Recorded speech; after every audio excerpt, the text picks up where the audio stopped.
More immigration figures today offer more signs of the impact government policies and Brexit are having on the flow of migrants, both from the EU and from outside it.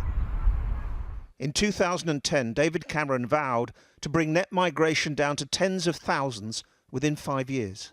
The figure then stood at 256,000. Over the next couple of years it dipped, but then rose sharply from 2013, and by the target year, the estimated figure was 332,000. Since then it's fallen steadily, and now stands at around 250,000, but still way off any five-figure target. I think that the figures show that people coming here with a specific job to come to are actually going to come here and contribute to the UK, and we're sending a very clear message that we want them still to come. Many argue there's been a heavy price to pay for Theresa May's hostile environment for illegal immigrants. Too many unfilled vacancies in the care sector and hospitals struggling to fill qualified staff posts. Jinky and Godfred Drillen are professional care workers. They've been caring for the elderly and the vulnerable in England for more than a decade. They now find themselves under threat of being sent back to the Philippines. The Home Office has today turned down her application yet again to extend her Tier 2 work visa. Unaware the immigration rules had changed, they missed a deadline. It's like too much below the belt bullying from me and my family. For almost 10 years we've been paying our tax. We have to work 50 to 60 odd hours every week just to keep, to keep us the head above water. Both of you work 50 to 60 hours a week. So that's 120 hours a week. Yes. They have 3 sons who have all made their lives here. It's the third time immigration officers have come after the family when the couple have applied to extend their status here. On previous occasions, the Home Office relented and admitted making mistakes, but not before it cost the family tens of thousands of pounds to get them through what they describe as bad and difficult times. Why do you find yourself close to tears? It was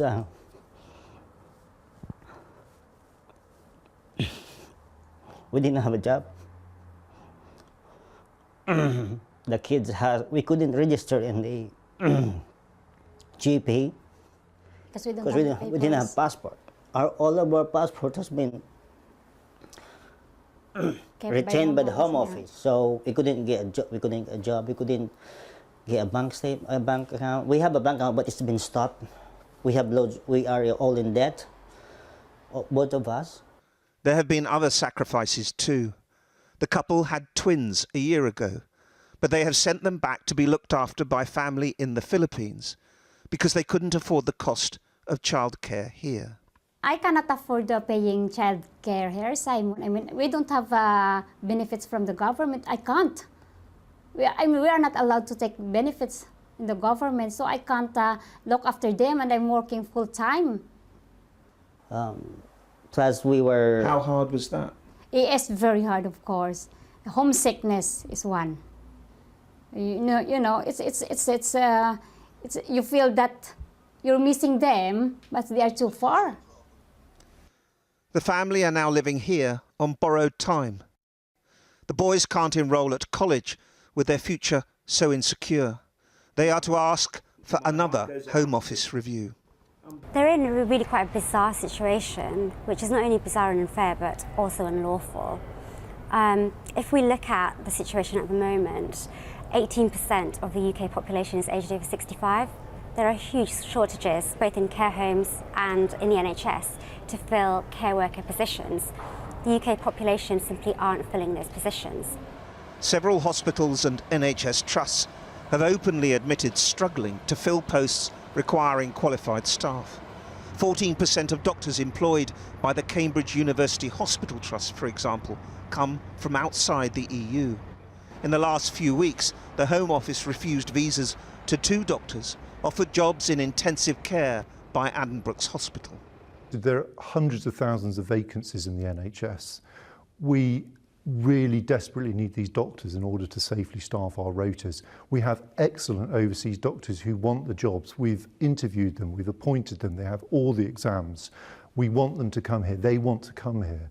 And it's really frustrating for them to be turned down. And the message we're sending out to our overseas colleagues and friends is a terrible message. It's absolutely critical that we have skills policies and training policies so that people within the UK can have those employment opportunities that are clearly there and are crucially important to our society. But anybody on the shortage occupation list will not be turned away due to the Tier 2 cap on visas. But not the Drillans, it seems, victims of a rule change that took away recognition of her senior care worker qualifications.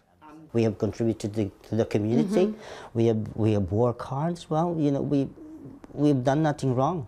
So why should we stop fighting? So you both feel you belong here? Oh. Yes.